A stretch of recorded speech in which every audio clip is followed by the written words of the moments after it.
नमस्कार। आकाशवाणी चंडीगढ़ से प्रादेशिक समाचारों के साथ मैं पंकज धीमान। सबसे पहले पेश है मुख्य समाचार। प्रधानमंत्री नरेंद्र मोदी ने प्रधानमंत्री गतिशक्ति राष्ट्रीय मास्टर प्लान के 3 वर्ष पूरे होने पर की सराहना। गृह मंत्रालय ने 24 अक्टूबर को संयुक्त राष्ट्र दिवस के अवसर पर सभी महत्वपूर्ण भवनों के ऊपर राष्ट्रीय ध्वज के साथ संयुक्त राष्ट्र का ध्वज लगाने का आग्रह किया। हरियाणा की नई सरकार का शपथ ग्रहण समारोह 17 अक्टूबर को पंचकूला के सेक्टर 5 स्थित शालीमार ग्राउंड में होगा। प्रधानमंत्री नरेंद्र मोदी सहित कई बड़े नेता भी होंगे शामिल और प्रदेश भर की मंडियों में धान की खरीद तेजी से हो रही है। सभी अधिकारी मंडी का दौरा कर खरीद और उठान का कार्य सुनिश्चित कर रहे हैं। अब समाचार विस्तार से। प्रधानमंत्री नरेंद्र मोदी ने प्रधानमंत्री गतिशक्ति राष्ट्रीय मास्टर प्लान के 3 वर्ष पूरे होने की सराहना करते हुए कहा है कि इस पहल ने भारत के बुनियादी ढांचे को नया रूप देने में महत्वपूर्ण भूमिका निभाई है। एक सोशल मीडिया पोस्ट में श्री मोदी ने कहा कि गतिशक्ति ने मल्टी मॉडल कनेक्टिविटी में महत्वपूर्ण वृद्धि की है और विभिन्न क्षेत्रों के तीव्र तथा कारगर विकास को भी सुनिश्चित किया है। उन्होंने कहा कि विभिन्न हितधारकों के अबाधित एकीकरण से संभार तंत्र मजबूत हुआ है, विलंब में कमी आई है और बहुत से लोगों के लिए नए अवसरों का सृजन हुआ है। प्रधानमंत्री ने यह भी कहा कि गतिशक्ति से विकसित भारत के सपने को साकार करने में गति मिल रही है और इससे प्रगति, उद्यमिता और नवाचार को बढ़ावा मिलेगा। गृह मंत्रालय ने सभी केंद्रीय विभागों, राज्यों तथा केंद्र शासित प्रदेशों के प्रशासनों से इस महीने की 24 तारीख को संयुक्त राष्ट्र दिवस के अवसर पर सभी महत्वपूर्ण भवनों के ऊपर राष्ट्रीय ध्वज के साथ संयुक्त राष्ट्र का ध्वज लगाने का आग्रह किया है। मंत्रालय द्वारा जारी निर्देश में कहा गया है कि राष्ट्रपति भवन, उपराष्ट्रपति आवास, संसद भवन, सर्वोच्च न्यायालय भवन, राजभवनों, राजनिवासों, विधान परिषद भवनों, विधानसभाओं और उच्च न्यायालयों में संयुक्त राष्ट्र का ध्वज नहीं लगाया जाएगा।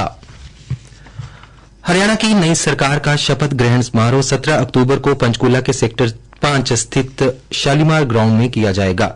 हरियाणा में तीसरी बार बीजेपी की सरकार बनेगी और इस शपथ ग्रहण समारोह में प्रधानमंत्री नरेंद्र मोदी समेत कई बड़े नेता भी शामिल होंगे। शपथ ग्रहण समारोह की तैयारियों को लेकर पूर्व सांसद व वर्तमान में कार्यक्रम प्रभारी संजय भाटिया ने बताया कि संगठन के सभी कार्यकर्ता कार्यक्रम में शामिल हो सकें, उसकी सारी व्यवस्था की जा रही है। इसको लेकर संगठन के उच्च अधिकारी व प्रशासनिक अधिकारी भी अपने अपने कार्य में जुटे हुए हैं। उन्होंने बताया कि यह कार्यक्रम ऐतिहासिक और यादगार बनकर अपनी छाप छोड़े, इसका भरपूर प्रयास किया जा रहा है।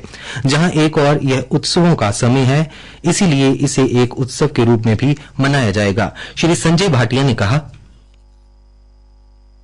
संगठन के नीचे तक का कार्यकर्ता है, जो हमारा बूथ स्तर का कार्यकर्ता है, यहाँ पर समूह आ सके, उसकी व्यवस्था सारी उस नाते से सारी पार्टी, सारा संगठन यहाँ पर हमारे दोनों महामंत्री जी, अर्चना जी, हमारे बहुत ही सीनियर लीडर है, बंतो जी, जगदीश चोपड़ा जी, सब लोग यहाँ पर तैयारियों में लगे हैं और प्रशासन के लोग भी आप देख रहे हैं कि किसी को माहौल ऐतिहासिक और यादगार एक उत्सव रहे, क्योंकि ये समय भी फेस्टिवल्स का है और ये हरियाणा के लिए लोग इतने उत्साह में है, फेस्टिवल का ही माहौल है और इस कार्यक्रम को एक फेस्टिवल की तरह ही सेलिब्रेट करेंगे।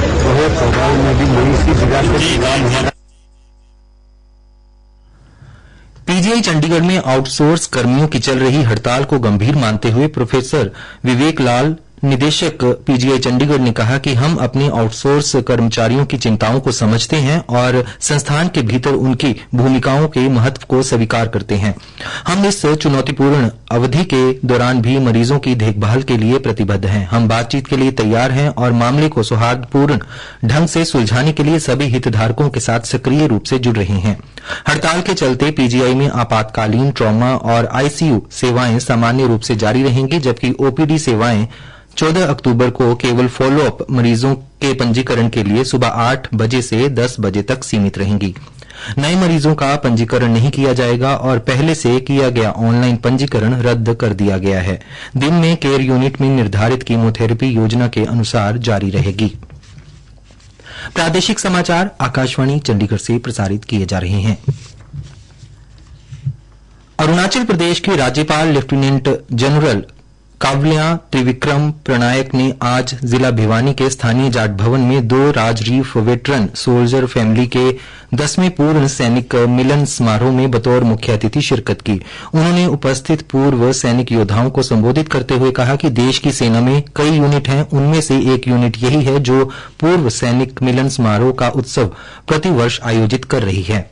यह एक सामाजिक सरोकार के लिए प्रेरणादायक सराहनीय कदम है। उन्होंने कहा कि यूनिट ने पूर्व सैनिक मिलन समारोह का शुभारंभ नवंबर 2012 में किया था, तब से यह उत्सव निरंतर चलता आ रहा है।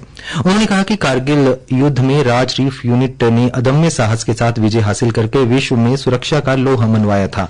विश्व के अनेक देश कारगिल युद्ध की जीत को सुरक्षा व्यवस्था के लिए प्रेरणा का स्रोत मानते हैं। बता दें कि सबसे पहले पूर्व सैनिक मिलन समारोह नवंबर 2012 की शुरुआत बहादुरगढ़ हरियाणा से ही हुई थी।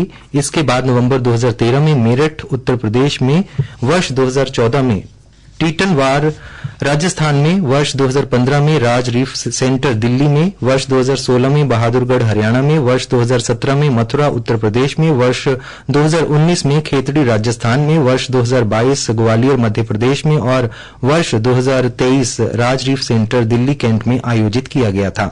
अगला पूर्व सैनिक सम्मेलन उत्तर प्रदेश में आयोजित किया जाएगा।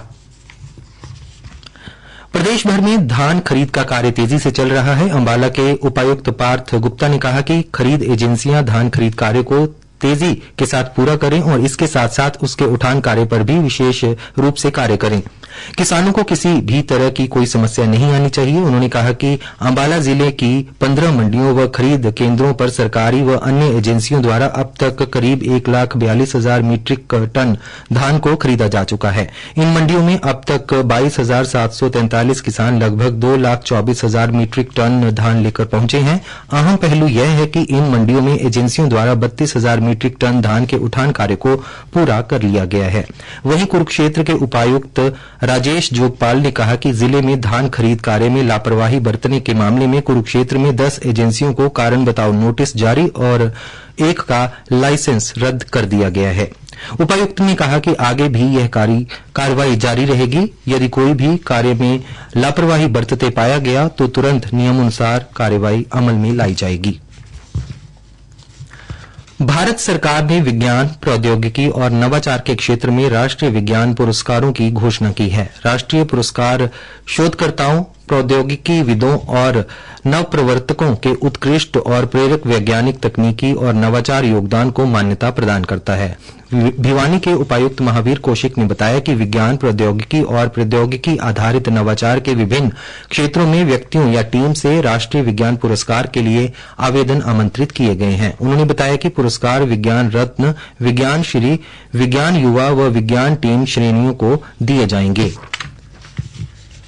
एनआईटी कुरुक्षेत्र में आयोजित हो रहे सांस्कृत उत्सव में विद्यार्थियों के मनोरंजन के लिए संस्थान के खेल परिसर में प्रो नाइट का आयोजन किया गया। इस सांस्कृतिक शाम में प्रसिद्ध बैंड अधिरोह ने प्रस्तुति दी।